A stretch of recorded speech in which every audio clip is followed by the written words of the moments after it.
It is a delicacy that has seen Kenyans have more options to choose from during meal times.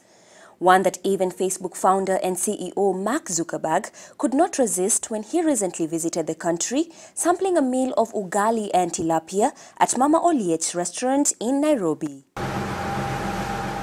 However, Kenya's territorial waters, among others in the world, continue to be affected by rampant and illegal fishing, threatening the existence of the very fish themselves and that of mankind, who greatly depend on fish. We have a huge potential in terms of our fisheries, and yet it's a potential that we have not yet realized. And so we cannot continue to overfish, and many species are endangered. We need to understand the fact that when it comes to contribution to our GDP, the fisheries have a great role to play. And because we don't have the capacity, or we have not built the capacity over time, in terms of patrol vessels, in terms of surveillance, so many international vessels from other countries come to poach and fish in these waters. This has seen the country lose an estimated 10 billion shillings per year through illegal fishing, which destroys the fishing industry, causes unemployment, and destabilizes the country's maritime. Recently, various agencies raised their concerns on Kenya importing fish from China and other countries, yet it is expected to be able to sustain itself. Back in 2006, it was estimated that each Kenyan consumed 2 kilograms of fish in a year. Fast forward to date, it is said that every Kenyan consumes 7 kilograms of fish. Statistics that indicate that the country will have to do much more to meet the demand of fish in the country. The secret is we have to manage Lake Victoria properly so that we can have fish today and tomorrow.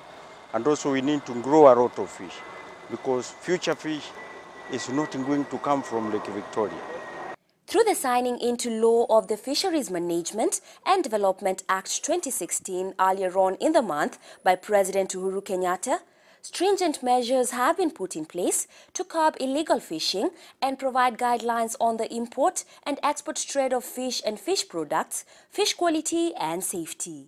If we allow you to fish in our waters, it is now mandatory that you report to a port in our country, so that as a country we can be able to do an assessment. What have you caught? How much does it weigh? We are encouraging our local investors to partner with those who have vessels, and they make a share holding. The locals to hold 51% and the foreigners the next 49%, so that instead of our local investors taking all the risk of investing, they share with the foreigners who have got that capacity. This news coming in the backdrop of the just concluded Oceans Conference in Washington, D.C., ahead of the 71st United Nations General Assembly, set to kick off in New York next week. Many philanthropies and many organizations did pledge several hundreds of millions of dollars, which we will tap into to ensure that our oceans and our coastlines and our fisheries are protected.